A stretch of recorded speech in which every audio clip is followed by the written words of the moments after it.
యవ్వనం పువ్వు లాంటిది.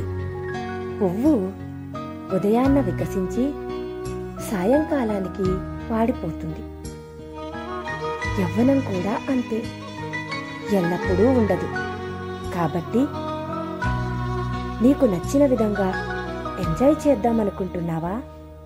అయితే జాగ్రత్త. నీకున్న సమయం, ధనం, ఎనర్జీ ఇవన్నీ దేనికోసం ఉపయోగిస్తున్నావు? నీకు, సమాజానికి మంచి చేయడం కోసమా? లేక నిన్ను నాశనం చేసే వ్యర్థమైన వాటి కోసమా? చెడు అలవాట్లకు బానిసవై జీవితాన్ని పాడు చేసుకుంటే నష్టపోతావు. తర్వాత బాధపడి ప్రయోజనం లేదు.